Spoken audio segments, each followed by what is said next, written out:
Ambalmo bi alamasadonya akiwaruyaw dungibaru abina damne ni femi ye kafo jalagili kiri jalagili bunda sumimbe nabi fama ko chambre d'accusation de la cour d'appel trata temene marsikalo tile fila wako ko rajbaj nunu umo duru minu nu minelendo ku tumba fe ka janfa wala ku mine kunye janfa labeni jamana marabaw kona ani ka jamana mara basigi ka dankari o la o mɔgɔw la minnu be n'o ye jamana marabolo ɲɛmɔgɔ kɔrɔ ye n'o ye bubu sise ani radio kumakɛla min be n'a bi fɔ a ma ko razbat kiri tigɛli kɛnɛ kan min ye Mohamed Fofana ye n'ale ye kiribulon ye n'o ye cour d'appel ye ka fara surunadonbaga minnu be n'olu tun bɛ ka nunu kulu surunali don kiri la u nisɔndiyalen de bɔra sabu u yɛrɛ dama ni ɲɔgɔn cɛ u ye kiritigɛ de kɛ min ye Kasum Tapo ye ko ale dabali ma banko ye wa a ma bali ale la ale tun limaniyalen don k'a fɔ k'olu tun na wasa sɔrɔ nin kiri la wa u ka wasa sɔrɔ ko a kɛra ni Kasum Tapo ka wasa kuma ye a ɲininkali min kɛra mɔgɔw fɛ tuma bɛɛ lajɛlen na anw tun bɛ nin kuma in de fɔ k'a jira k'a fɔ kabini nin ko jujɔn ko ninnu minɛna ka sɔrɔ minɛkun tɛ u la dalu foyi t'a la k'u tun b'a fɛ ka jamana kiritigɛbaw k'olu da don ko de la ko nka ko a ma ɲɛ sɔrɔ fiyewu wa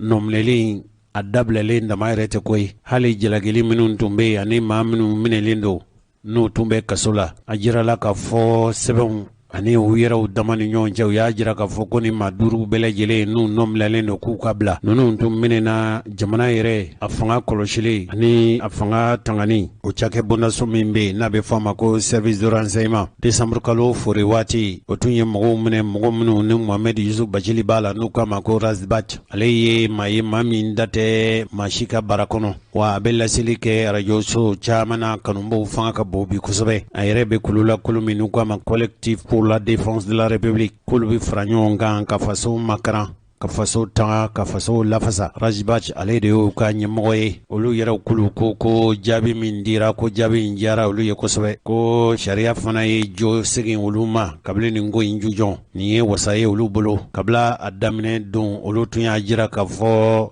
ŋaniya jugu dɔw de bɛ nin ko jukɔrɔ a tiɲɛ tɛ fɔ ye nin politiki janfa de sabu Razbat ye mɔgɔ ye mɔgɔ min a kɛn bɛ ka degun ta ka maa caman sɛgɛrɛ kabili jaabi in dira min Razbat fɛmaw ye a yɛrɛ kelen tɛ nin ko la koyi sabu jamana yɛrɛ ale kelen tɛ nin ko la nka ale nɔminɛli ko ale ye lagosili ani mankutu tiɲɛ ni tɔgɔ tiɲɛ ani ka jamana maraba k'a degun a ka baara la n'o ye outrage ye o tun ye ale minɛ ka taa n'a ye Bamakɔ kasobonba la denmisɛnninw caman nɔfɛmɔgɔw b'o la n'o ye Usumani Ɲanbelew dɔ ye olu ko don kelen da kelen olu tun dan t'a la k'a fɔ Razbat ko a jalakila ni fɛn min ye ko a nɔdon yala olu bɛ se ka fanga firi cogo di marifa tɛ olu bolo u tɛ soldasi ye wa soldasi t'u nɔfɛ n'i y'a mɛn k'a fɔ i bɛ fanga firi ni marifa de Razbat dun ye jamanaden gansan de ye mɔgɔw tun sigira ka makɔnɔni kɛ su kolen u ma labila ko jamana sariya ko ale fɛ ko ye min ye ko tile saba de b'u bolo maa minnu ni u nɔminɛlen don kiritigɛbaw k'a fɔ k'u ma jɛ ni labilali ye o dun de bolo dalen don jamana sariya kɔlɔsilikɛla n'o ye procureur général ye Idrissa Arizo Mayiga ko a ye dantigɛli min kɛ ko a y'a jira k'a fɔ ale ma jɛ ni jamana kiritigɛbaw kiri in tigɛra ka jaabi min di jalagikɛbaw jalagili min kɛra kiribulon na ko jaabi min dira ko ale ma sɔn ni maa minɛlen ninnu ko u nɔminɛ kun ye fɛn min ye ko tun ye janfa de labɛn jamana marabaw kɔnɔ ani ka fara tiɲɛnikɛlaw kan ani ka jamana mara ɲɛmɔgɔba ko o degun ka fɛn fɔ o ye fɔ minnu ye coup d'état kɛ u ma amnistie fɔlɔ coup d'état c'est un crime imprescriptible contre le peuple olu ma amnistie Maître Kasum ye fɛn min fɔ sisan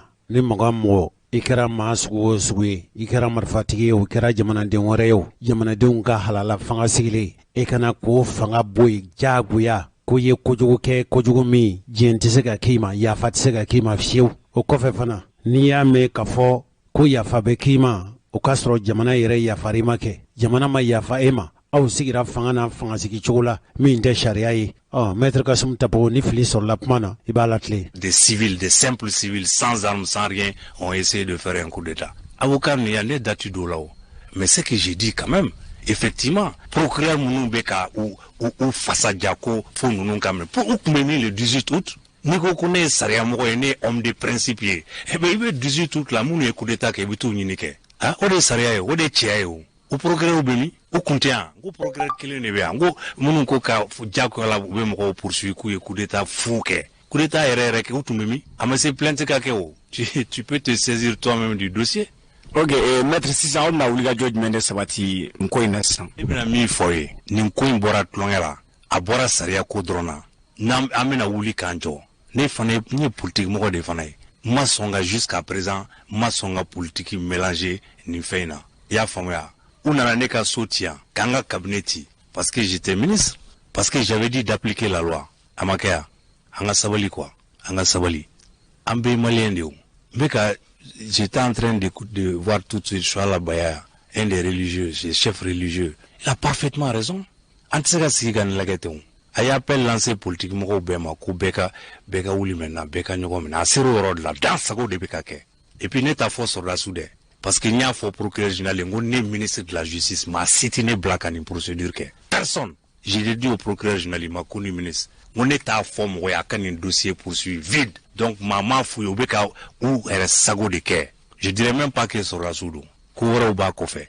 Ou faut là qu'à Mokominka Baratien ou Sekou Traoré, qui était un jeune ministre secrétaire général, ou qu'on va placer de nos ou Yasro. Maintenant, Demsen Tom Noubier, directeur de la GFO, PMU, receveur. Mais non, au coup, oui, mais au cas où black à cela, fait mon bas fait, moi mon bas fait, en là-bas, on a béfo 600. En sero euro de ma 600. Mais évidemment, quand me doc, on a malide là. Anti-malide là. Moi, j'ai pas voulu me mettre à ce niveau-là. Mais anti c'est quand c'est quoi, mais quand en Kenya faut nani sakaudé, nante kodonde. Ame koto na kafante kodonte. 2012 ne tumbia. Sur la sou nana ne kasoya 2h, 3h du matin. Nous tu es sur Winfra. Ou voilà Soumaïla fait ou nana ne fait à 3h du matin. 30 personnes cagoulées armées. On m'a tourné dans la Kanfaleon.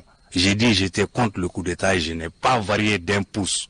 Aujourd'hui même le général Sanogo m'a appelé Bi pour me féliciter de la décision qu'on a obtenue. Le général Sanogo, Amadou Aya Sanogo, qui m'avait demandé aussi de le défendre. Je ne l'ai pas fait pour des raisons propres. Mais arrêtons là. Mais si tu vois que jusqu'à présent dans ça on n'a pas parlé, parce que je me suis dit, j'étais un acteur qui a été directement victime, je ne veux pas mélanger les choses. Je veux faire ma profession. Mais si on nous empêche de faire ça aussi, mais c'est grave. Ay min fo sisan ako Mali kɔnɔ yan ale kolatigɛla dɔw ye ale fana y'a dɔ ye nka ko min kɛra la a tun t'a fɛ ko ni nin ko in k'a fereke ɲɔgɔn na o de y'a to ale man donnen lo. C'est grave. On va où là? An bɛ taa mini. Mais o de tɛ nin ye yan. Et n'an ye sariya kɛ an taara an bɛ se ka mun de kɛ an ye appel kɛ an taara an ye recours en nullité kɛ devant la chambre d'accusation qui nous a donné raison n'a fɔra ko mɔgɔw bɛ to kaso la an bɛ mun de kɛ o tɛ k'an bali k'an ka baara kɛ yan. N bɛ se ka wolo mun na sisan pourvoi min kɛra sisan a bɛ se ka wolo mun na sisan. Cour suprême de b'a fɔ est-ce que la chambre d'accusation a violé la loi? Pourvoi kun y'o de ye encore une fois Cour suprême tɛna les faits a ti don o la ale b'a en droit de k'a lajɛ si la chambre d'accusation en annulant la procédure a violé la loi ou pas. Jalakili kiribulon min bɛ yen a ye kiiri tigɛli min kɛ yala o kiiri tigɛtɔ yala a ye jamana sariya kankɔrɔ sɔsɔ wa? U bɛ kuma o dɔrɔn de kan. Bon wagati de t'o la ils ont 10-15 jours pour préparer le dossier au greffe. Mais pour que ka taa chambre là ça peut prendre 1 mois 2 mois. A bɛ se ka kalo kelen kalo fila kɛ. Ça peut prendre du temps. A bɛ se ka je pense que c'est bon à waati donc il faut à ka gɛlɛn k'o f'i ye je vais vérifier dans le code mais ça peut prendre du temps. A bɛ se ka furancɛ jan ta. Et je pense si je ne m'abuse pas vraiment kana jago an ka fɛn fɔ il faut que je vérifie mais je pense que la cour doit statuer dans un délai maximum de 4 mois. Ko a mana janya cogo cogo kalo naani. On va encore attendre 4 mois que c'est yala an bɛ kalo naani kɔnɔ wa? Comme ça reste en prison. Ka nin ko ninnu to ninnu ka to kaso la. Alors qu'ils n'ont rien fait. K'a sɔrɔ u ma foyi kɛ. U tɛ hali ɲɔgɔn dɔn u tɛ bubu dɔn u n'a ma deli ka sigi ka kuma Raspa t'a dit. Raspa ci y'a fɔ. A ma bubu ye depuis je ne sais pas 2017 ou 2018. Ani bubu ma ɲɔgɔn yɛrɛ u kumana de sur des dossiers. Sekou Traoré c'est pareil. Sekou fana ye ta y'o ye. Ko Sekou taara marabout un puissant marabout à Ségou. Le puissant marabout c'est son oncle. A fa dɔgɔmuso ba kelen fa kelen de furulen don karamɔgɔ Sekou Lassana ma. Lassana Kane, Sekou Lassana. O mɔgɔ minɛ o la k'i taara bɔ i bɛnkɛ ko karamɔgɔ don k'i taara coup d'état k'o la k'i taara sacrifice viande sacrifice ka na n'o ye palais la. Ka taa sogo sarakati sogow fɛ. Est-ce que nin ye masobɛ ko ye? Est-ce que nin bɛ kɛ jamana ɲɛnɛman kan? An y'an da minɛ a kan parce qu'on avait confiance en la justice et on a eu raison. An dalen tun do faso la wa an b'an jɔ fɛ. O de fɔ o ne m'a fait une justice instrumentalisée. J'ai dit que première instance là, il y a eu instrumentalisation. Fanga takolo Mais ça aussi, kirita on le sait. bolo folo la Le juge folo munu ne ku ka dossier ke ubana. Ambo fana don. Et c'est connu ubana. Utara juge demsende qui n'a pas d'expérience, c'est un jeune juge qui a utara kirita la demseni do de dado ngola anye baranya ka ku lame ande sara la. Abana ka halu lame. E bi se ka mo bla ka Sulaiman lame. Era fana ka gelene. a chem mi yodini On sonna tout de suite à Okobina Ngakuma, nous sonna. C'est la première fois que nous avons des réseaux sociaux. Mais ça ne sera, il faut que ça s'arrête. Je l'avais dit, je vais prendre un moment, il va arriver, je vais prendre ma politique. ah fombina mina Jusqu'ici, politique il y a une kala gamme. farida Parce que je ne voulais pas qu'il y ait Kafo, parce que coup d'état qui era, tu es ministre, ou est Ninkena, ou est Ninkena, ou est Kafo, maintenant Dado, Kumasu, l'autre langue, tu coup d'état qui est binta, qui est signé. Ndata là. Nous nani coup d'état et nya fois à l'époque nous nani coup d'état M5 nous nani coup d'état c'est tant pis pour eux aujourd'hui nous l'été ka union tchèque kelega ne dato là donc c'est pas mon problème je ne veux pas mélanger la politique et le droit politique ni sharia je ne souhaite pas ça on kanu c'est fi de grâce qu'on nous laisse faire notre chere la ala kama kwa j'ai mlanga payé Nyebana mimi ka dignena quand moi j'étais bâtonnier en 98. J'ai réuni ici le bâtonnier de Genève, le bâtonnier de Bruxelles, le bâtonnier de Paris et tous les bâtonniers de l'OADA. Nous réunis ici. Année ni Sokelen Kona, année soirée en 98, Ibeka était premier ministre, il est venu. Il y avait 13 bâtonniers de la sous-région, plus le bâtonnier de Paris, de Genève, de Bruxelles. On était le seul pays qui a mis dans sa constitution l'intervention de l'avocat à l'enquête préliminaire. c'est-à-dire que police là ni mogo minena kam ni police bi minek mamna anya ke constitution kono akliba la mutakatal de ak isurna do baga kasoro mimi il a fait ça c'est à son honneur. À l'époque moi je n'étais pas d'accord. J'ai dit qu'il faut pas le mettre dans la constitution. Mutakatul srana minye na ma ke constitution kono atnana appliquer. Mais à la constitution kono ma bral samé katamaka imana mine miniti mina tu as le droit d'appeler un avocat. La police ou la gendarmerie nous y mine ka fi ni be fait avocat consulter et nous ma ke avec procédure annulée. Nous y mine ka teme 48 heures quand procureur ka a prorogé 24 heures. Nous avec procédure annulée. Nous temeno kankama ikanga ikagani la blali la chambre d'accusation a une belle de fragnon ka procédure annulée. C'est tout. Procédure mimana annulée pour voir bisega au procédure. Non leli na dabla raka na fara ko dabla. Donc en la constitution de Colombie ka intervention bala. C'était notre fierté. J'étais content j'étais fier parmi les bâtonniers étrangers. Et aujourd'hui, des réseaux sociaux, ce réquisitoire-là, des sacrifices de viande au bas, ou Toubé Yalamade. Maître Sekaldi l'a dit sur RFI que c'est ridicule. Mais le bâtonnier de Paris aujourd'hui, c'est mon promotionnaire. C'était le premier de ma promotion. Le secrétaire de la conférence, Vincent Ignoré, le bâtonnier aujourd'hui de Paris. On discutait et tous étaient fiers de ce qu'on faisait. Mais aujourd'hui, on est en train de laisser tout ça mourir tranquillement. Ni par exemple, procureur général et ka vidéo ni ladje, ou bien le ministre de ladje, bichuna, et faire mouli foy. Au Canada, Sago, au Kassaria Batou, au Kamalion Bounia, au coup respecté. Photo ni Bibakono, de toute façon. Joro photo ina Joro isigero Jari ibita amadi ibita ifora de ko dobi foiko. C'est tout, c'est aussi simple que ça. Eh ko gelendeo Nene follow ka vidéo ketan. Vraiment munumba la membu pefu. Ka nyunu fait qui reste mobilisé. Parce que moi les questions de principe je ne dirais jamais de ça. Mars. J'ai vu sur les réseaux sociaux que le professeur Clément Mene sécurité d'État là. Ni Boubou Wile qui était premier ministre, j'étais à Paris, je n'étais pas ministre. Nya Wile, monsieur le premier ministre, a une dabla ça. Sécurité d'État comme le a dabla. J'ai dit il y a une loi sur la cybercriminalité, il faut procureur qu'on poursuit. À comment non, c'est pas moi, c'est la sécurité d'État, ça ne relève pas de moi. Mais va dire ça au président, monsieur le premier ministre. Il faut présailler une dabla. C'est pas bon dans un état de droit. Dans un état démocratique, c'est pas une bonne chose. Saisissez le procureur de la République. 2 jours après, j'ai appris que Clément Blala, où il a poursuivi par le procureur, au mois d'août, il devait être jugé, coup d'état de Abali. Mais n'était Clément Don, m'a délicat yé, peut-être qu'elle est bien dans ta don, mais n'est m'a délicat yé, à m'a délicat nyonye, n'a m'a délicat kuma. Mais j'ai réagi par principe. Donc lorsque un ministre me dit, moi je suis un homme de principe, je n'interviens pas dans les dossiers, j'ai fait ça quand j'étais procureur, j'ai dit si tu es un homme de principe, eh bien, fais appliquer la loi. Je veille à la bonne application de la loi par les c'est ça être un homme de principe. Et moi je suis comme ça et je vais mourir comme ça, quel que soit ce que ça peut me coûter. Clément, je ne le connaissais pas il y a présent, je ne le connais pas. Mais Abé Bolola, Premier ministre de Bolola, il y a un réseau de cantés comme ça, j'ai appelé. Je n'accepterai pas que la sécurité d'État arrête les gens. Je vais me révolter contre ça. Et c'est dans l'intérêt de tout le monde.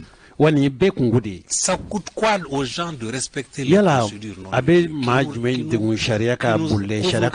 qui nous protègent tous? Tous ceux qui négligent ça là,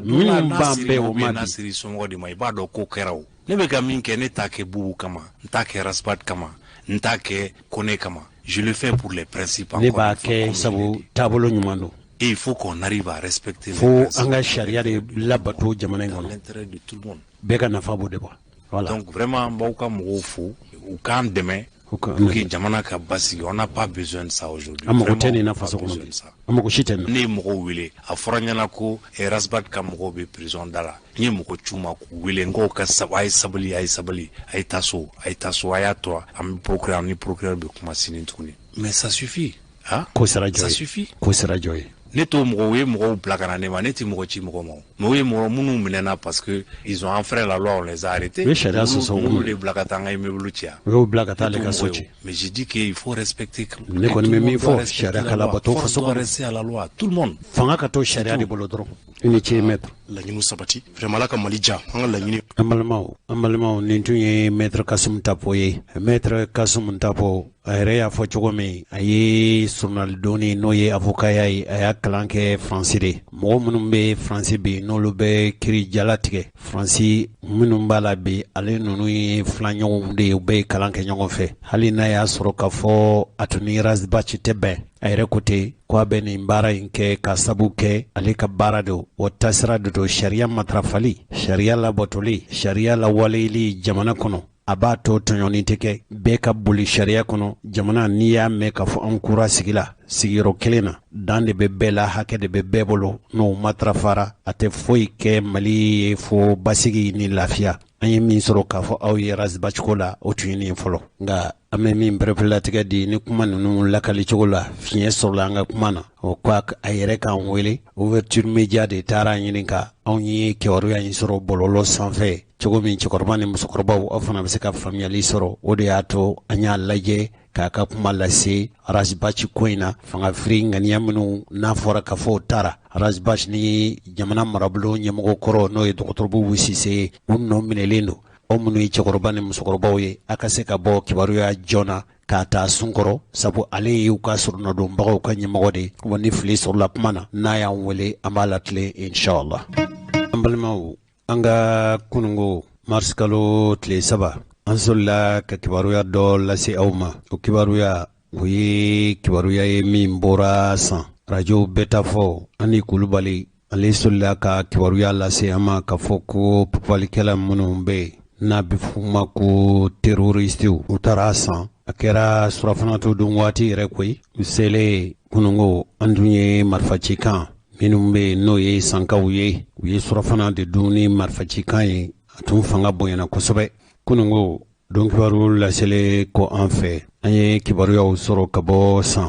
mi san yere gouverneur no ye colonel Ousmane Sankare kunungo suma dafe ko atume keneka anye ngali kala fe ko shufe ko tun tarai o kunungo suma dafe cheni minun kera ko tara cheni nunu laje sharia minun zorla kabo kamina info la kabo san o sharia nunu no ye san gouverneur no ye colonel Ousmane Sankare. La brigade territoriale a été attaquée hier. Mais gendarmes ka sur la sidaraï ko bingani wale do tara kulu segere. Au moment de l'attaque, vous avez pu joindre les lieux. Bingani wale inkera wati muna e retu sera kase keneka. Et ce matin, vous avez constaté des visu. Somada na yere nana kana ko laje nyawela. Les dégâts causés par les terroristes. tiɲɛnikɛla ninnu ye tiɲɛni minnu kɛ i nana lajɛ i yɛrɛ bakun. Déjà, quelles sont vos impressions là-dessus? Yala yeli kɔfɛ i fɛ hakilina jumɛn b'i la nin ko jugu in kan nin waati la? Bonjour. N bɛ aw bɛɛ lajɛlen fo. Mes impressions, c'est que j'ai toujours dit. Nga fɛla ye min ye i n'a fɔ waati bɛɛ lajɛlen na n bɛ deli ka fɛn min fɔ. La sécurité, c'est une situation qui nous concerne tous. Ça, c'est vraiment une situation regrettable. Nin kɔni ye kojuguba de nin tɛ ko bɛn ta ye an nimisalen don nin ko in na. Nga i n'a fɔ n bɛ deli k'a fɔ waati bɛɛ lajɛlen na lakana kɔni an bɛɛ kungo de don. La situation dans laquelle le pays se trouve aujourd'hui. Jamana yɛrɛ bɛ dakun min kan bi kɔni. Tout le monde le sait. Bɛɛ b'a dɔn. Donc il va falloir que nous qui sommes sur place. An minnu bɛ kɛnɛ kan a yɔrɔ kofɔlen ninnu na. Ici. Yan. Élément de sécurité que nous nous donnons toujours la main. An minnu ye lakana fɛɛrɛ tigɛbaw ye fo an ka jɛ waati bɛɛ lajɛlen na k'an bolo di ɲɔgɔn ma. D'empêcher ce genre de situation. K'a lajɛ nin lahalaya sugu an bɛ se k'a bali cogo min. Nous ne sommes pas à l'abri, nous ne sommes pas protégés. An si lakanalen tɛ wa maa si tanganen tɛ koyi. Parce que l'ennemi en face, nous ne le connaissons pas.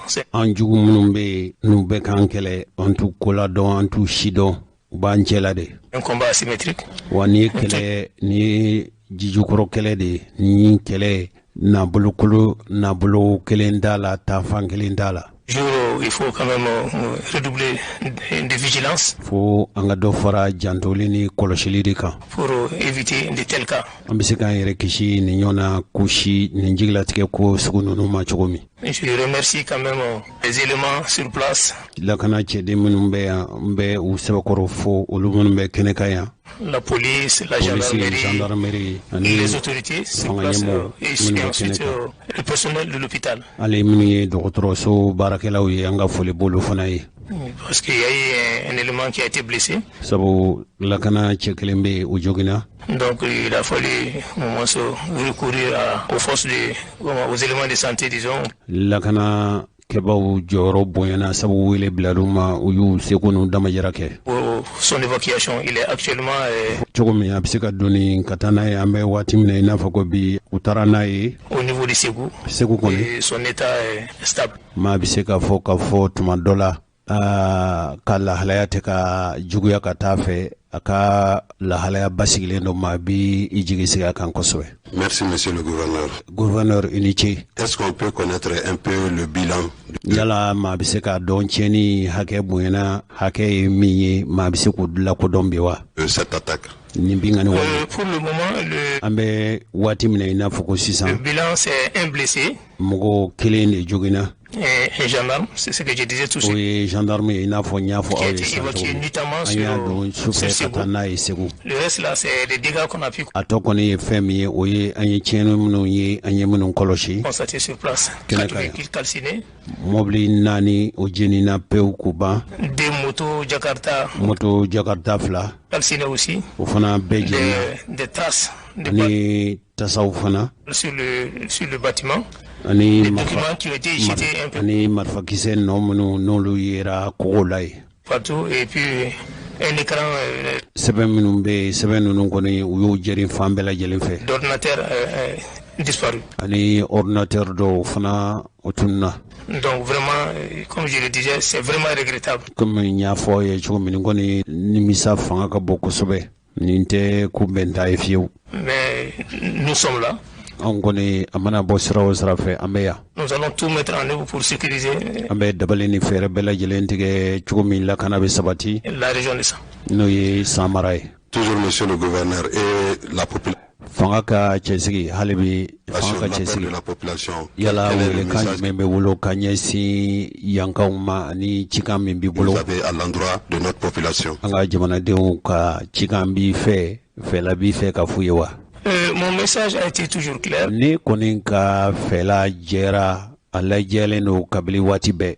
À l'endroit de la population. Ka ɲɛsin jamanadenw ma yan. Toujours la participation de la population. A ti ɲɛ an bɛ kɛlɛ min na ɲɛ ti sɔrɔ fo ni an dɛmɛna jamanadenw fɛ. Parce que comme je l'ai dit, nous sommes en face des ennemis que nous ne connaissons pas. L'ennemi est souvent avec la population. Donc nous demandons à la population de nous aider tout le temps avec le renseignement. On sait que c'est difficile, mais nous sommes les professionnels. Nous allons les gens qui donnent des informations, mais c'est l'information qui nous permettra de venir à bout de ces gens-là. Sans l'information, ce serait un peu difficile.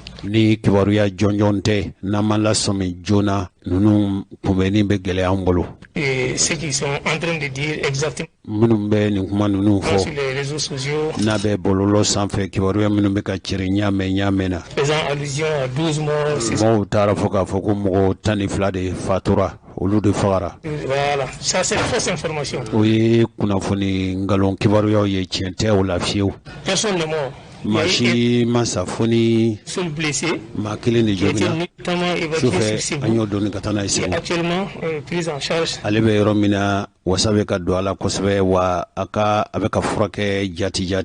Au niveau de l'hôpital de Ségou. Donc c'est le seul cas de blessé qu'on a eu.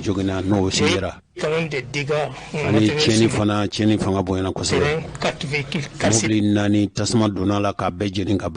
Voilà, 2 motos brûlées. La brigade, contrairement à ce que certains ont dit, n'a pas été brûlée. Les véhicules ont été brûlés dans la cour.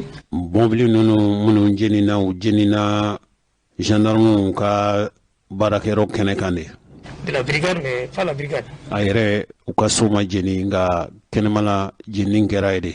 Voilà, donc la brigade n'a pas été brûlée. Donc c'était pour vous donner cette information.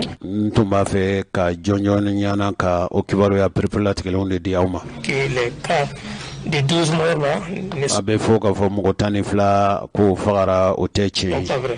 Personne n'est mort, Dieu merci. Moi je suis le colonel Ousmane Sangaré, je suis le gouverneur de Sang. Donc j'étais sur le terrain depuis hier soir avec la force. Donc j'étais là, donc je peux vous donner la bonne information.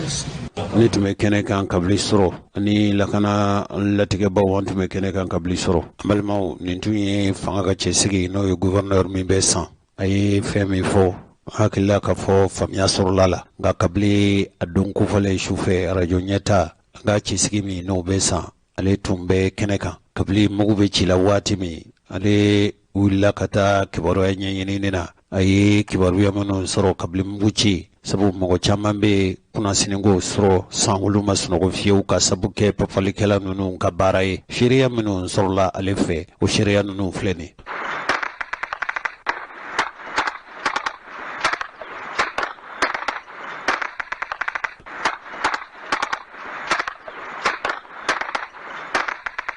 ni muguci kan inde tumanga kera kusan radio nyata ambara nyogo membe noye andi kulubali ale nimbara inkelen kofe ale tara keneka abole tumamna anga laje nana bi nyogo soro akase ka femfanye andi kulubali radio beta 4 san eyo o nyemoye soro kukudo kera ufe o muguci yala ko ingera chugo mi tinya foli kanyawa jose trata masikalo klefla ne kanya muka ne kele wakati anye muku kame sandu konala utuma akera srofona do dum wati di sake jantala meri fanfela la o muku kame len ko fa wula ka se antara soro ma shite ko be koni yerekela ga tasma mbene be mobile nani na kene kayno an moto sabawlu jenendo jantala meri re yoro dayla lendu biro do be papier on be kulu be yereke o mo si konin kunte ayro la be yireni fana kala polisiu ani donso do o kono la ko konin damina na kama mun te du ko moto taxi ti do na moto taxi la o lu refe gendarme ka charbon jigila do de du moto taxi san fala birlente nga kamena fo do no be moto taxi kono o la o lu sonna munye moto taxi kon jora do marfa ci kambola be kon yire ni o ya ka nafo do be moto taxi kono ka so mo de be moto taxi kono ka datugo o dala lakana kosɛbɛ sinon kabini sura 21h san k'a bɛɛ doni ka so kɔnɔ ka datugu ni kun bɛ dugu kɔnɔ i bɛ don so ni polisiw ni agent tɔw de yala la du kɔnɔna na sinon tiɲɛ yɛrɛ yɛrɛ la lakana kɔni bi yɔrɔ min na bi kan k'o ɲɛsin sama ka san lakana ni kibaruya de tun bɛ yen an ye min sɔrɔ sura gendarmerie mugu ci min kɛra gendarmerie la an ye kibaruya min sɔrɔ de ni Jose fɔlɔ. Andi Kulubali komi e tun y'an ka ciden ye e tun ye kɔlɔsilikɛla ye i y'a fɔ n ye k'a fɔ ko sɛbɛnw bɛɛ yɛrɛ kɛra e yɛrɛ kɔni fɛ sɛbɛnw yɛrɛ kɛli ne yɛrɛ kɔni m'o faamu yala e y'u kɔlɔsi wala e y'u ye cogo jumɛn na de yala kun wɛrɛ t'a la wa nunu ye binganikɛlaw de ye nunu b'a fɔ minnu ma papalikɛlaw wala nunu de ye mɔgɔ ye mɔgɔ minnu ta kun ye fɛn dɔ dabali tigɛli ye e ye mun kɔlɔsi ye Andi Kulubali. Wala Jose mɔgɔ bɛ se ka ɲininkali min kɛ a bɛ n'a fɔ mɔgɔ bɛ se ka siga fɛn min na yɛrɛ yɛrɛ o ye papiye minnu bɛ biro kɔnɔna n'o papiyew bɛɛ kun yɛrɛ kelen don papiye bɛɛ kun yɛrɛ kelen don maa bɛ se k'a bila i kɔnɔ k'a fɔ mɔgɔ n'u ko mɔgɔ bɛ papiye dɔ de la gendarmerie kɔnɔna la yen nɔ n'o ɲɛnabɔ ka taa n'o ye de gendarmerie yɛrɛ ma jeni mais o ye mɔbili minnu bɛ kɛnɛma a y'olu de jeni papiye bɛɛ kɔni bɛɛ kun yɛrɛ kelen bɛ gendarmerie bureau kɔnɔna la yen nɔ peut-être maa bɛ se k'a fɔ i b'a sɔrɔ mɔgɔ n'u ko mɔgɔ bɛ papiye dɔ de la n'u nana ka na o de ta ka taa n'o ye. Andi Kulubali i ni ce an balimaw Andi Kulubali an ka radio min bɛ yen n'o bɛ an ka dɔnkibaru lase nin waati yɛrɛ la olu bɛ k'a lase ale ye o radio ɲɛmɔgɔ de n'o ye radio bɛɛ fɔ ye sɔn Andi Kulubali i ni ce n sigilen don kɛrɛnkɛrɛnnenya la dugubaw kɔnɔ i n'a fɔ ko Bamako kunasini ko dɔrɔn ne ye sogobu kilo ɲininkali kɛ ko a kilo 600 ye mɔgɔ ye natigi ye ko e de bɛ nabɔ i bɛ nasɔngɔ di i b'a sɔrɔ minnu bɛ yen n'olu ye nasanaw ye n'o ye furumusow ye n'o ye balimamusow n'o ye baw ye n'u taara sugu fiyɛ la u t'a dɔn k'a fɔ u bɛ se ka min san ka sababu kɛ sɔngɔ ninnu yɛlɛnna ka se hakɛ min ma Bamakɔ yan diɲɛ don o don nasanaw de bɛ u dama kasi u t'a dɔn u bɛ taa min tulu minnu n'u bɛ bɔ anw fɛ Mali kɔnɔ yan sango min ye kɔɔri cikɛlaw ye olu ma kɔɔri ci kɛ ka sɔrɔ kɔɔri tulu a tun bɛ caman bɔ tulu minnu bɛ yen n'olu bɛ bɔ jamana kɔ kan a tun bɛ caman bɔ a sɔngɔ na nin ko ninnu ɲɛdɔnnaw ɲininkali minnu kɛra o y'a jira k'a fɔ min ye kɔɔri cikɛlaw ye Kucala n'a Lamini ani Sikaso mara la olu bɛ taa kɔɔri de san jamana kɔ kan an Lamini jamanaw i n'a fɔ Côte d'Ivoire wala Burkina Faso kɔɔri dun kolo donnini ka bɔ jamana kɔ kan k'a fɔ k'i bɛna a tulu bɔ an fɛ Mali kɔnɔ kɛrɛnkɛrɛnnenya min ye Kucala ye wajibi de don o tulu bɔyɔrɔw caman bɛ yen bi minnu n'u tɛ tulu bɔ o jamana minnu bɛ yen i n'a fɔ Benin ni Togo olu kɔni ka tulu bɔta fanga bonyana bi kosɛbɛ haju ɲɛfɛnw musaka yɛlɛlen a kɛn bɛ ka degun se Bamakɔkaw ni Mali fan wɛrɛ mɔgɔw ma ka fɔ dɔ falen don sɔgɔ kan ka sababu kɛ k'olu bɛ u ka baganw labalo ni aliment bétail min ye k'o tɛ sɔrɔ turuto kɔni sogo kilo yɛlɛnna ka se hakɛ min ma n'a fɔra k'a fɔ sogo koloma ni sogo buma kilo tun n'a cayara o ye 500 wala 540 o yɛlɛnna ka se fo 600 ma bi fɛn tɔw bɛ yen minnu n'o ye jamanadenw haju ɲɛfɛnw ye kɔsa in na siman yɛrɛ taara fo a tɔni kelen taara fo 20,000 na a kɛra Mali siman min bɛ bɔ Mali kɔnɔ yan a kɛra min bɛ donni ka bɔ jamana kɔ kan a bɛɛ sɔngɔ yɛlɛnna jamana yɛrɛ dun bɛ siman sɔrɔ ka bɔ yɔrɔ minnu na olu fana kɛn bɛ ka karangadaw sɔgɔ yala Mali marabaw waati ni ma se u ka fɛɛrɛ ni dabali ɲini wa min b'a to gɛlɛya minnu bɛ jamanadenw kan n'a fɔra ka fɔ gɛlɛya bɛ Mali denw kan o ye tiɲɛ ye nka diɲɛ don o don dɔw de bɛ ka fara gɛlɛya kan anw fɛ Bamakɔ yan nka a kɛra i n'a fɔ komi faama minnu bɛ yen ani minnu bɛ yen n'olu ko olu bɛ kɛlɛ kɛ jamanadenw tɔgɔ la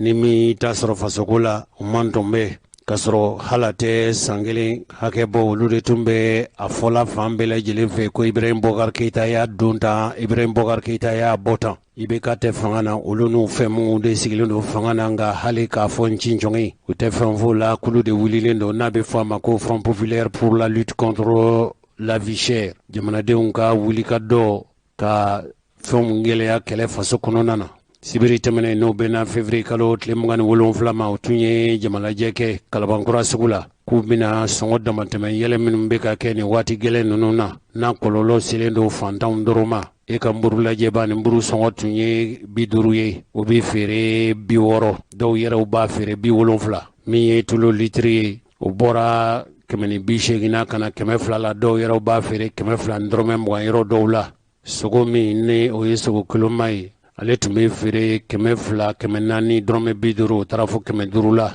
sugu kɔni o tɛ dun fantanw fɛ kɔrɔlen nka min farala kan i k'a lajɛ hakɛ bɛ cogo min na bi kɛ olu yɛrɛ kɔni fɛ ko faama minnu bɛ yen n'olu ka baara ye ka se ka nɔgɔya se jamanadenw ma kibaruya fasililasi sɛbɛn min bɛ yen n'a bɛ fɔ ma ko kɛnɛdankura Yusufu Tangara ale yɛrɛ y'a jira k'a fɔ jamana in bɛ lahalaya min na bi n'a fɔra k'a fɔ coronavirus o kɛn bɛ ka maaw degun nka n'a tilara fɔ fana k'a fɔ dɔ de bɛ ka fara fɛnw sɔngɔ ko kan ninnu ye fɛnw ye fɛn minnu a kɛn bɛ ka jamanadenw se hakɛ min na bi o kɛn bɛ ka jamanadenw degun ka se hakɛ min na bi yala jamanadenw ye nin ko in faamu cogo min minnu ko u bɛ wuli ka gɛlɛya kɛlɛ u ye kunnafonilaselaw fana tun b'a kɛnɛ ka sariya minnu sɔrɔla o sariyaw filɛ. An muso anw sɛgɛnna tɔɔrɔ la kɛlɛ b'an kan sɛgɛ b'an kan gɛlɛya fɛn nana far'o kan fɛn bɛɛ gɛlɛyala musow gɛlɛya nana a duba yi n'an t'a minɛ e ma k'e ka taa na san sugu la e bɛna na fɔlɔ sugu la i ta de bɛna min san ne e ye sogo san wari banna ou bien e ye malo san wari banna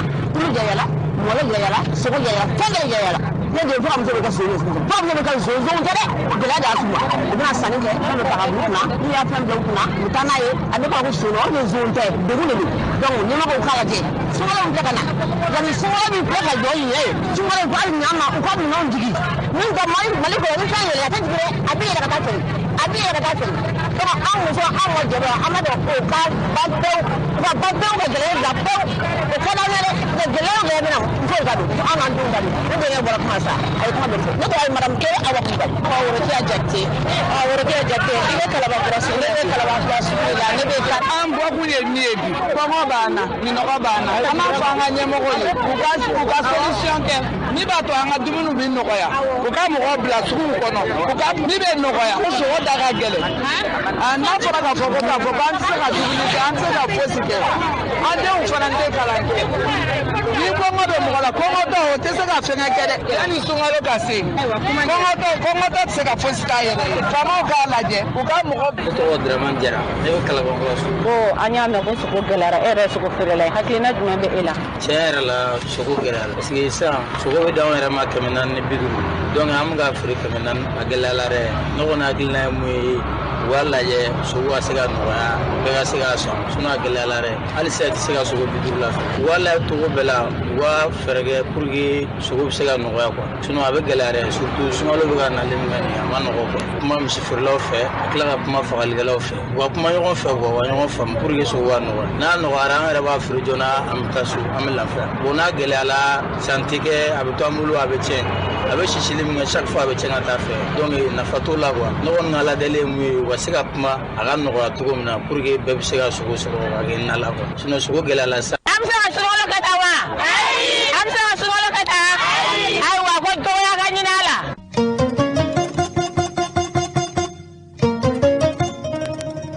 An balimaw min ye sogo ye ɲa jiraw la k'a fɔ dɔ falen don sogo sɔgɔ kan ka sabu kɛ k'olu bɛɛ u ka baganw labalo ni aliman beta min ye k'o tɛ sɔrɔ turuto kɔni sogo kilo yɛlɛnna ka se hakɛ min ma n'a fɔra k'a fɔ sogo koloma ni sogo buma kilo tun n'a cayara o ye 500 wala 540 o yɛlɛnna ka se fo 600 ma bi sariya minnu sɔrɔla o sariyaw filɛ ka sanga gilan bɛ an ka jamana kɔnɔ ani Mali bujew n'o ye sogo baarakɛlaw ye o ye kuranɛ kalan ni duwawuba kɛ min ni a kɛra bolola baarakɛlaw ka soba la Bamakɔ yan duwawu in kun gɛlɛya min bɛ olu kan u ka baara in kɔnɔ ka taa fara haminakow caman kan u da sera minnu ma kunnafonidilaw ɲɛkɔrɔ. Ne tɔgɔ Gawusu Tarawele bɛɛ bɛ wele ko Kiyasu ne yɛrɛ bɛ Buso ka secrétaire général ye district kɔnɔ Bamakɔ yan nɔ Bamakɔ ba kɔni ba ɲɛ o secrétaire général de ye ne affilié à l'UNTM an bɛ association de transformateurs bétail viande bon an y'o n'o secrétaire général fana ye komi an sera bi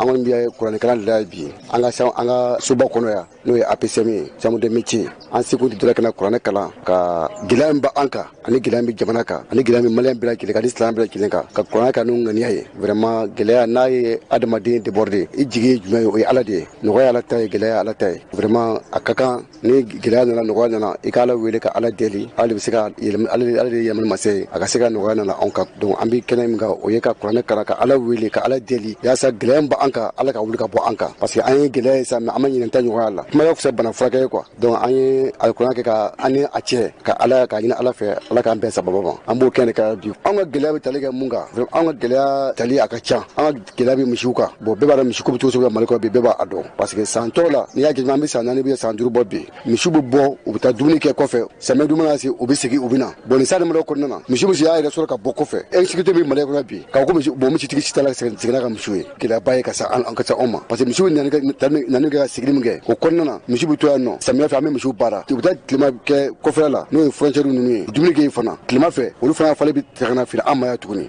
mais a kɛra sa bɔ misi yɛrɛ kɔni ni misi bɔra ka ban a tɛ se ka segin tuguni ka da insécurité bɛ jamana ye kɔnɔ donc o de tuma an ka kuranɛ kalan in a tɛ boucher dɔrɔn parce que ko o ko n'i y'a ye juro de b'a la donc an bɛ dugawu kɛ an bɛ kuranɛ fana kalan an bɛ gɛlɛya min Mali kɔnɔ n'o ye insécurité nin ye ala ka insécurité nin ala k'a ban pewu Mali kɔnɔ pour que Malien bɛ se ka lafiya. Ne tɔgɔ ye Seku n jamu ye Darabo ye an attrape BIM la n'o ye l'ensemble des bouchers tɔn min sigilen bɛ Mali bouchers bɛɛ lajɛlen tɔgɔ la ka daminɛ Kayi fo Kidal ne y'o deuxième secrétaire à l'information ne y'o ye tɔn kɔnɔna na siginidenw de b'a la ne y'o raison ye Bamakɔ district ne b'o de kɔnɔna na donc n y'o fana n ye secrétaire chargé aux relations extérieures tɔn wɛrɛ ni ɲɔgɔn cɛ bɛnni kuma la ne y'o ye donc ne ye rôtisseur ka président fana ye an bɛ kɛnɛ de kan an bɛ kuranɛ kalan kɛnɛ de kan ni mɔgɔ min ko kuranɛ ye ko hɛrɛ kuranɛ hɛrɛ min bɛ yen a b'o wara ni tɔɔrɔ min bɛ a b'o ɲɔni an bɛɛ b'a kalama k'a fɔ ko an bɛ Mali kɔnɔ gɛlɛya min b'an kan bɛɛ b'a kalama maliyɛn bɛɛ de bɛ k'i se kɛ anw fana se dɔ ye jumɛn ye n'o ye ka kuranɛ kalan an y'o de initier an y'o de ta ba la an bɛnna o de kan k'a fɔ kuranɛ de ka bon n'an bɛɛ ye a bɛ kalan yɔrɔ min wo a bɛ kalan jamana min kɔnɔ n'a ye ala jɛ a b'a wala ka taga se a fan bɛɛ lajɛlen na donc an y'a kɛ n'o hakilina ye waasa gɛlɛya min bɛ Mali kɔnɔ ala k'o gɛlɛya minnu ye fasoden tɔ minnu ta kan an fana k'an ka contribution kɛ an k'an ka farankan kɛ ka fara olu ta kan ka kɛ kelen ye waasa ala bɛ se ka an ŋaniyaw dafa cogo min na ni ka gɛlɛya in wuli ka bɔ Mali kɔnɔ o kɔfɛ an ye sogo feerelaw ye gɛlɛya de b'an kan gɛlɛya in an y'a faamuya k'a fɔ a t'a cogo la baganw ka na cogo man ɲi jamana kɔnɔ insécurité bɛ yen mɔgɔw bɛ taa voyage kɛ k'u minɛ k'u ka wariw minɛ u la mɔgɔw bɔra baara la baganw yɛrɛ tɛ ka sɔrɔ sogo ka gɛlɛn maliyɛnw bɛ k'u pilen sogo gɛlɛya la sogo feerelaw bɛ k'u pilen bagan gɛlɛya la an bɛ ka baara kɛ degun kɔnɔ an bɛ ka baara kɛ fɛnw kɔnɔ an ni faamaw an bɛ sigi ka fɔ o la an ko nin bɛɛ kɔfɛ an ka kuranɛ fana kɛ la ala dɔ bɛ dɔ la an tɛ min dɔn ala na bɔ fan d'an ma jamana in yɛrɛ taabolo ɲuman na ala n'an bɛɛ wasaw kɔnɔna na donc an b'o de la o kuranɛ kalan o de an b'o kɛnɛ de kan bi wasa ka bɔda ɲuman kɛ o kɔnɔna na k'an ka kumakanw lase minnu b'an fɛ an k'o fɔ kuranɛ kalan in kɔnɔna na an b'o kɛnɛ de kan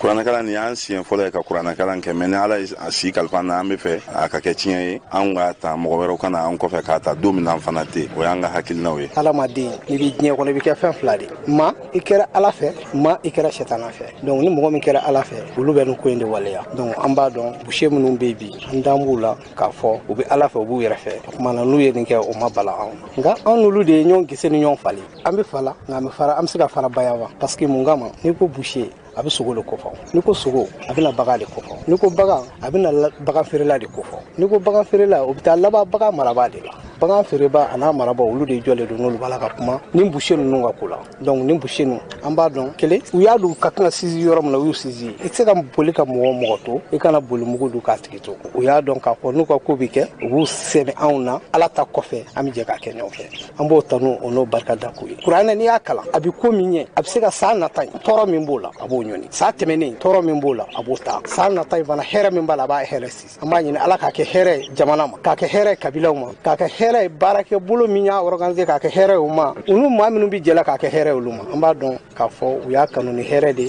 hɛrɛ bɛ bɔ a kɔnɔ fana ni ala sɔnna. Ne tɔgɔ Mamadu Boli mais n bɛ dɔn ni Alhaji de ye ne ye cathédrale président ye n bɛ n balima boucher ninnu fo n balimakɛ Dayiru bɔra k'a fɔ sisan n'i y'a ye anw wele ka na nin kɛnɛ in kan an bɛ b'u ka nin ko kalama kelenya min ni ala y'u latigɛ ani ɲɔgɔn cɛ u b'u ko sira de taama n'i y'a mɛn boucher baganjula bagan marala nin bɛɛ lajɛlen de ye kelen anw tɛ se ka taa ka ɲɔgɔn don ni kelen ye gɛlɛya sɔrɔ ni maa saba la dɔrɔn a gɛlɛya bɛ yɛlɛ a tɔ fila bɛɛ lajɛlen kan o kumana an bɛɛ lajɛlen b'a kalama k'a fɔ an ka jamana in kɔnɔ bi gɛlɛya bɛ baganko la fo ka tɛmɛ n'i ye baganko in yɛrɛ kɔni fɔ kɔni mun y'a marabaga n'a feerebaga n'a fagabaga sogo feerebaga bɛɛ lajɛlen donna ka sabu kɛ i bɔra ka coronavirus ko fɔ coronavirus ko nye cheni min da nga bushew ka amadu ko on yere la amunu baranyo a watu la ko be kay la ma don doni mais gelere bilibili jumenyi mali niya jete min ka la jabi mali bagan na fulu a hake min be mali ko kan bi ni mali on bito yere bo mali ko kan jamana wero ka kase kan na mali kono kana afere o de ka cha jamana bagan be bulla bagan tiki be bulla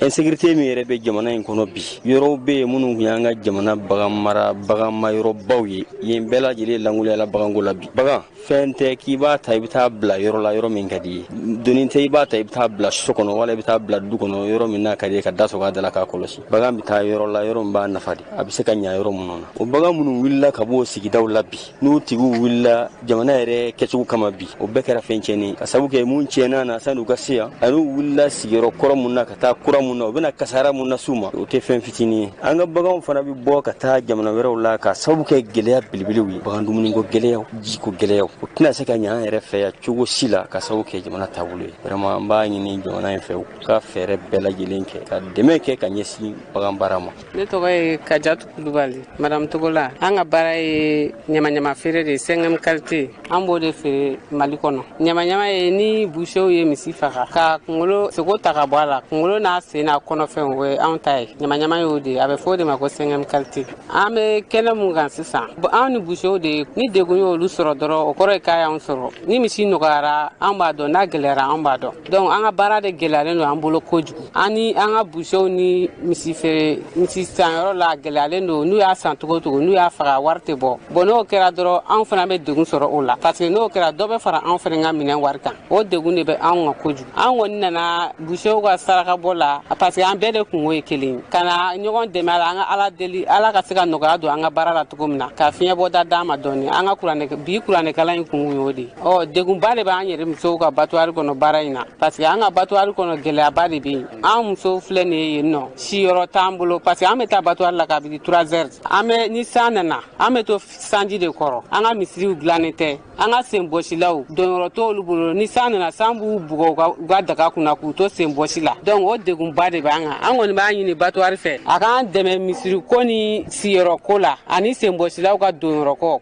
amo yini abatwari fe o degun bade ba ne nani ma Kulubali madame Jara geleyam banka ina fone korom so boraka mi fo sisa dal ni mobili taraka to nango ka me taxi tibute soko sirate mobili tambulo anga kungulo chilaw gatu bole ko ma esembo silaw ta foto ko mi frigo fenen tambulo nanga sogo to rabe chen abla ro tambulo angon nga laini mi ame duaw de ke alaka konye no ala ka sababu ni man kwai kan kisa jugu mama o ne ka kuma ne morbo Jara e ka bo commune 5 na busho ka nyomo ko ne bon ko district kono mo minu mi balo sukura alhamdulillah ame ala tanu ka ala barkada ka ala wale nyimando ka sawa ke bi ya ni soja dodo e bi an kondan dodo an ga bayele mani kono no e bushaye ni nyona kene amadeli ka sigi folo ama nyina ala fe ni nga ke kene sigi ko folo ni nga ka ala bay vraiment ne re ni soja le do nyebe mo ra an ko fe ni be hamini dekun wala an fara nyonga ka ira ka fa nga ala ka qur'ane bakala pour que ala se ka hinana ka boda dama parce que baran jamana ka gelene me nyinantan amadeli ka nyinantan nyona e parce que yike chugo sanma fa ka sawa ke baganga soro chugo yi bagang doga chugo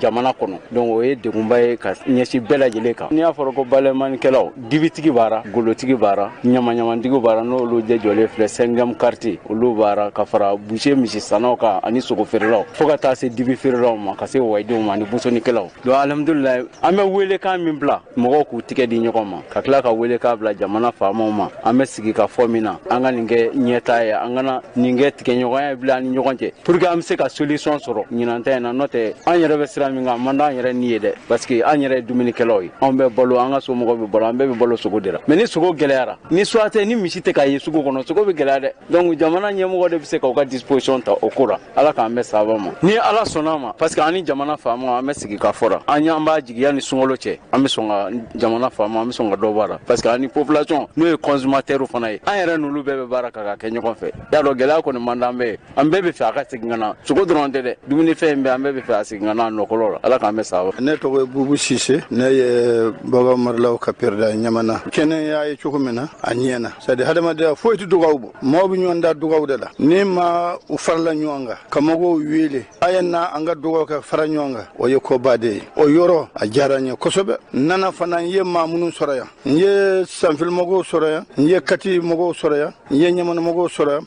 baarakɛla fɛn o fɛn min bɛ Bamakɔ n'a lamɛnni na bagan baarakɛla a bɛɛ bi yan buusew y'an bɛɛ invité an bɛɛ nana an bɛɛ fa kelen an bɛɛ ba kelen an bɛɛ bɛ jɛ ka fara ɲɔgɔn kan ka dugawu kɛ gɛlɛya mun bɛ maaw kan Ala k'a bɔ maaw kan tɔɔrɔ mun bɛ jamana in kɔnɔ Ala k'a bɔ jamana in kɔnɔ Ala ka hɛrɛ naati Ala ka bɛn naati o de ye ne ka dugawu ye gɛlɛya mun bɛ an bɛɛ kelen buusew ni bagan baarakɛlaw kɔnɔ an bɛɛ fa kelen ba kelen an bɛ yɔrɔ min na bi baganw bɛ bɔ yɔrɔ min na ka na baganw tɛ sera sɔrɔ ka na c'est à dire ni yɛrɛ ni bɛ taa baganw san i bɛ fa i ka wari bɛ bɔ si la takimanw bɛ kɛ wariw bɛ minɛ bon misi tɛ se ka na ni misi mun yɛrɛ a bɛ minɛ na bon ni a fɔra sisan misi o misi ni ye damadɔnin fana sɔrɔ i b'a dɔn mobili kɔnɔ 100,000 ni dɔɔnin misi kelen bɛ na yan nɔ Bamakɔ yan 7,000 ni 500 bon i b'o fara misi kan nɔgɔya tɛ yen an b'a ɲini Ala fɛ gɛlɛya mun bɛ jamana in kan Ala k'a kɔrɔta tɔɔrɔ mun bɛ Ala k'a ban pewu ni kelen banna sisan tɔɔrɔ mun bɛ jamana in kɔnɔ a banna nɔgɔya bɛ kɛ fan bɛɛ fɛ Ala sago sago أعوذ بالله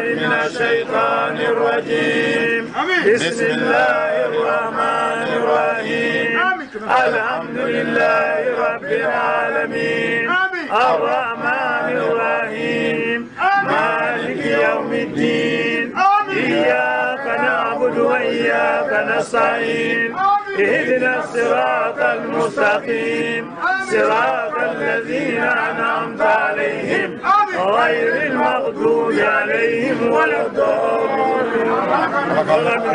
Abalimaw ni mina dansigi kɛ bi aw ka don kibaru la minnu farala ɲɔgɔn kan k'u lase ma balimakɛ Jose Traore ani Abdulayi Kanta an bɛna ɲɔgɔn sɔrɔ yan sini inshallah o ye bilangalama ye aw minnu bɛ n'aw bɛ ka radio ɲɛta bilangalama dɛmɛ ni aw kɛra nafɛn ye radio ɲɛta la yan a y'aw gɛlɛya aw ka se ka Jose Traore yɛrɛ sɔrɔ mɔgɔ caman bɛ u b'a fɔ k'a fɔ k'u ye fɛn ci k'u ye fɛn bila ka na mɔgɔ minnu kɔni bɛ ni maa ma kɛra nafɛn ye i gɛlɛya i ni pujugu ka ɲɔgɔn ye i bɛ yɛlɛ arajoso sanfɛ fo arajoso kɔnɔ n'i ye donfɛn min di pujugu ma a ka ca Ala fɛ a bɛ bilangalama sɔrɔ n'i sera ale yɛrɛ fɛ yan tuma caman a bɛ bila ka taa Mariam fɛ yen ale de sigilen don bilangalama kama mɔgɔ o mɔgɔ n'i b'a fɛ ka fɛn di bilangalama kɔni ma i gɛlɛya i k'a don ni maa fila bolo a kɛra pujugu ye o wala a kɛra Mariam Diop ye o n'i y'a di ninnu ma a ka ca Ala fɛ ne bolo b'a sɔrɔ sabu